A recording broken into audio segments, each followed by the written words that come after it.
মুসলমান কিন্তু আমাদের অধ্যুষিত বাংলাদেশ, এখানে সংখ্যাগরিষ্ঠ মুসলমান। মনে রাখবেন, আমার ইমান, আমার আকীদার সাথে, আমার বিশ্বাসের সাথে আমি যদি পাড়া প্রতিবেশী অন্য ধর্মের মানুষকে যদি নিরাপত্তা না দেই, আল্লাহ কি আমার মাফ করবে? কইছে? বিধর্মীকে খতম করে দিতে কইছে? সুতরাং তাদের নিরাপত্তা বিধানও আমাদের ইমানের অঙ্গ, আমাদের দায়িত্বেরই অংশ। সুতরাং যার যার ধর্মে বিশ্বাসের উপর তাদের কর্মফল, তাদের আমাদের কর্মফল আমাদের।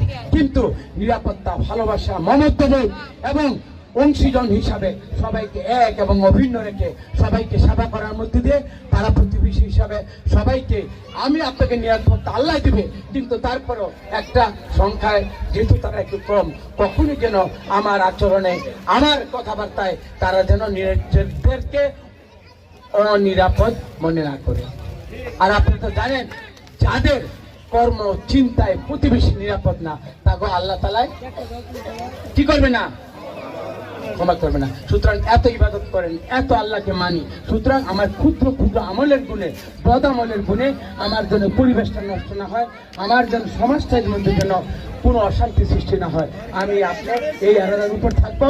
এবং 12 তারিখে আপনার সাহস নিয়ে শত প্রতিকূলতার মধ্যে, মনের মধ্যে বাবারে কি আছে একমাত্র কে জানে?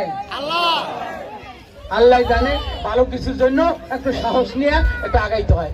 আল্লাহ যদি আপনাদের প্রতিনিধি বানায়, বাকিটা 5 বছর একেবারে কড়াই গন্ডা আমার থেকে বুঝে নেবেন, নেবে না? যদি বুঝা না নিতে পারেন আপনার ব্যর্থ। আর আমি যদি দুর্নীতি আমাকে যদি টাচ করে, আমার পরিবারকে যদি টাচ করে, এই আল্লাহর কাছেই আপনারা আবার হাত ধরবেন। আল্লাহ যে আশায় করেছিলাম এই আশা তো পূর্ণ হইল না, এবং লোকটা তো আবার সেই একই পাপে নিমজ্জিত হয়ে গেল। তখন আল্লাহ দোয়া করে দেখবেন, ওই যে ওই পারে গেছে না, সীমান্তের ওই পারে মানুষের প্রতি জুলুম করলে, মানুষের হক পাইয়া খাইলে, এইভাবে আমিও এইভাবে দেশান্তরিত হব, আমিও জেলে যাব। আমার বিরুদ্ধে অপকর্মের জন্য আল্লাহর কাঠগড়ায় দাঁড়াইতে হবে।